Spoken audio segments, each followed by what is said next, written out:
तो मैं तो कह रहा हूं कि डॉक्टर कफील खान और मुस्लिम समाज ने हिंदुओं की लड़ाई लड़ी है, उसका खामियाजा एक सीधे साधे डॉक्टर, ईमानदार डॉक्टर का, जनता का सेवक डॉक्टर का योगी सरकार ने शोषण किया है। कौन सा ऐसा भड़काऊ भाषण दिया है? अरे एनआरसी के मुद्दे पे यदि आदमी, मैं तो कह रहा हूं कि हिंदू की लड़ाई लड़ रहे थे वो मुस्लिम समाज, इसलिए कि एनआरसी का मुद्दा जो था, आपको आसाम के अंदर जो एनआरसी लागू किया गया था उसमें पहले 40 लाख आदमियों की नागरिकता गई, जिसके अंदर 15 लाख से ज्यादा हिंदू थे।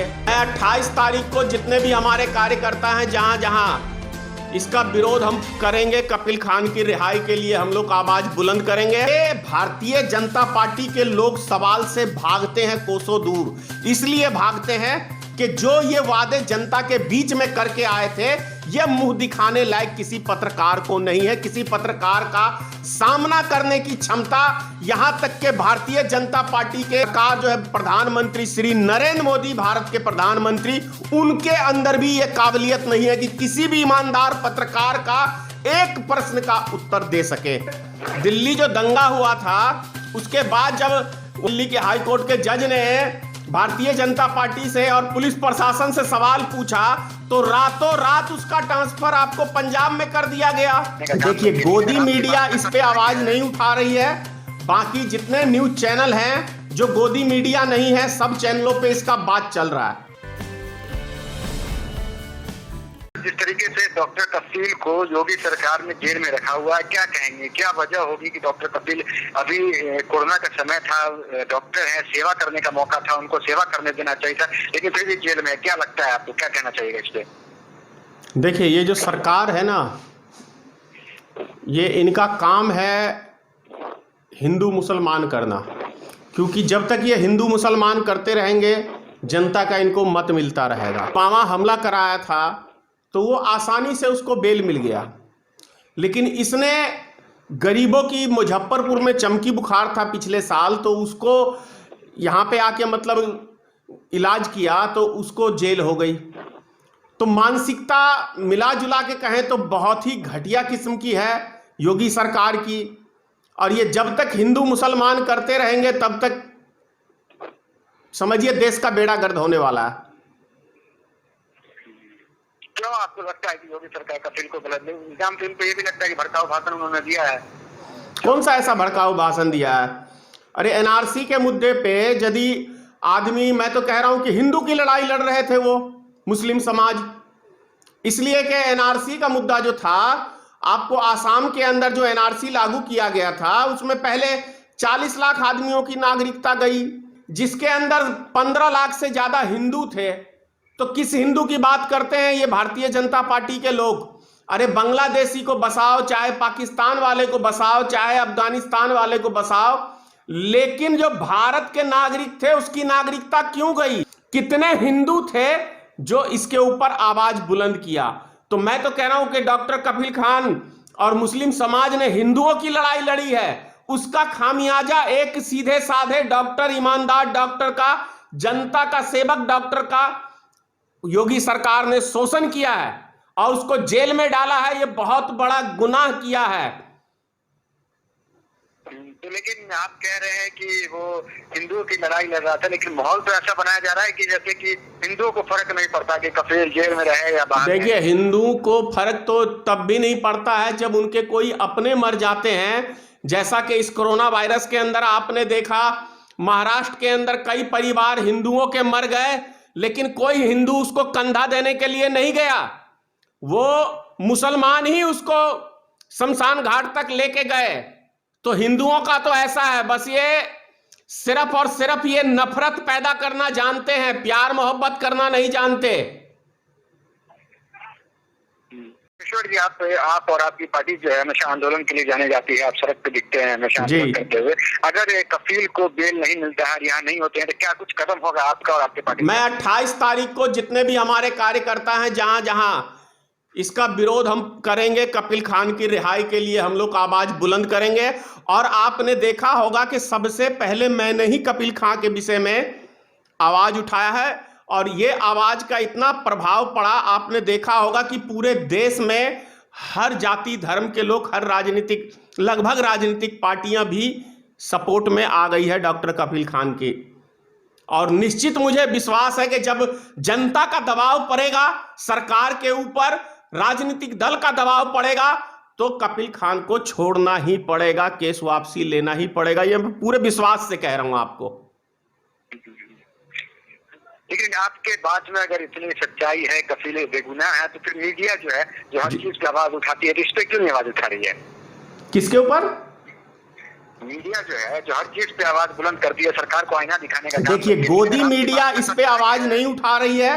बाकी जितने न्यूज चैनल हैं जो गोदी मीडिया नहीं है, सब चैनलों पे इसका बात चल रहा है। एनडीटीवी पे आप देखा है, मैंने न्यूज 24 पे देखा है, और भी कई सारे चैनलों पे देखा है। और सोशल मीडिया तो मैं समझ रहा हूं एक एक सोशल मीडिया इसका आवाज उठा रहा है, और जनता में भी इस बात का आवाज उठने लगा है। हिंदू मुसलमान सभी जाति धर्मों में, चाहे सिख हो ईसाई हो, सभी जाति धर्मों में इसका बात उठने लगा है। बहुत सारे राजनीतिक दल भी इसका बात उठाने लगे हैं। आप अभी आपको खबर आई होगी या नहीं पता नहीं, लेकिन अभी बीबीसी के पत्रकार को योगी ने जेल में डाल दिया है। मैं क्या कह रहा हूं, ये तानाशाही की सरकार है। मैंने ये देखा है खबर कि बीबीसी के पत्रकार को योगी सरकार ने जेल में डाल दिया है, और मैं इसकी घोर निंदा करता हूं। पत्रकार का काम है सवाल पूछना, और ये भारतीय जनता पार्टी के लोग सवाल से भागते हैं कोसों दूर। इसलिए भागते हैं कि जो ये वादे जनता के बीच में करके आए थे, ये मुंह दिखाने लायक किसी पत्रकार को नहीं है। किसी पत्रकार का सामना करने की क्षमता, यहां तक के भारतीय जनता पार्टी के सरकार जो है, प्रधानमंत्री श्री नरेंद्र मोदी, भारत के प्रधानमंत्री, उनके अंदर भी यह काबिलियत नहीं है कि किसी भी ईमानदार पत्रकार का एक प्रश्न का उत्तर दे सके। इसीलिए आपने देखा होगा कि यह 7वां साल जा रहा है नरेंद्र मोदी जी का, लेकिन एक भी प्रेस कॉन्फ्रेंस आज तक नरेंद्र मोदी ने नहीं किया है सार्वजनिक तौर से कि आइए मीडिया भाइयों, मैं आपके प्रश्नों का उत्तर देता हूं।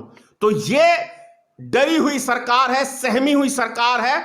ये अपने पावर के दम से लोगों को दबाना चाहती है, सच्चाई को दबाना चाहती है, लेकिन सच्चाई कभी किसी युग में नहीं दबा है।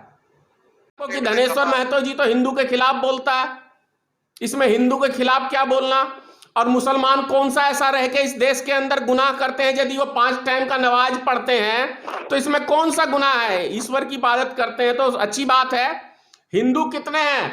आपको दशहरा के अंदर चले जाइए, कितने आदमी जाते हैं मंदिर में?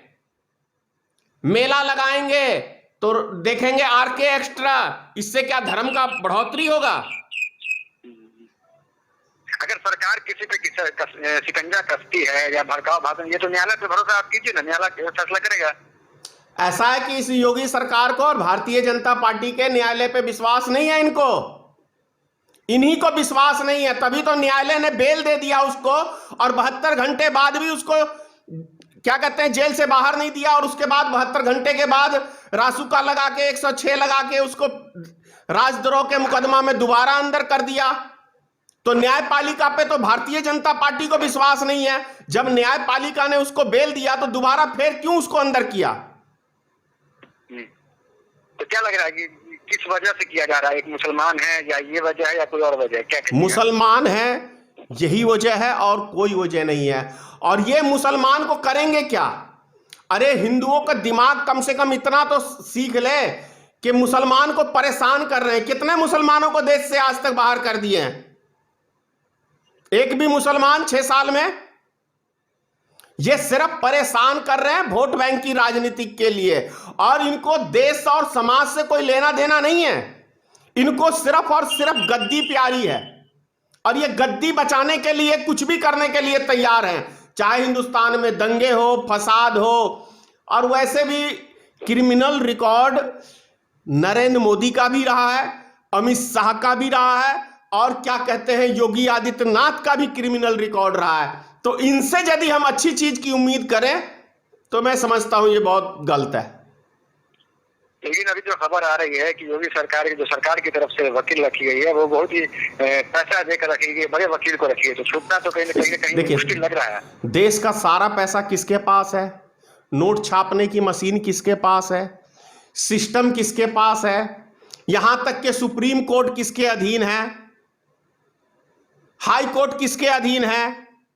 आपने देखा होगा दिल्ली दंगों के अंदर, दिल्ली जो दंगा हुआ था उसके बाद जब वहां के जज ने, दिल्ली के हाई कोर्ट के जज ने भारतीय जनता पार्टी से और पुलिस प्रशासन से सवाल पूछा तो रातों रात उसका ट्रांसफर आपको पंजाब में कर दिया गया।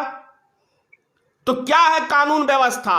किस पे ये विश्वास करते हैं? इनके इशारे पे यदि ना काम करे तो आपने देखा होगा 2 बजे रात को सीबीआई का भी ट्रांसफर कर दिया गया या उसको हटा दिया गया उसके पद से, आरबीआई गवर्नर को हटा दिया गया। तो जो इनके खिलाफ जाए या तो उसकी हत्या करा देते हैं या उसका ट्रांसफर करा देते हैं या ऐसी जगह सेंटरिंग में डाल देते हैं, चाहे वो पत्रकार हो, चाहे कोई सरकारी कर्मचारी हो, चाहे वो जज हो। इनको गुलाम चाहिए आज की टाइम में आदमी।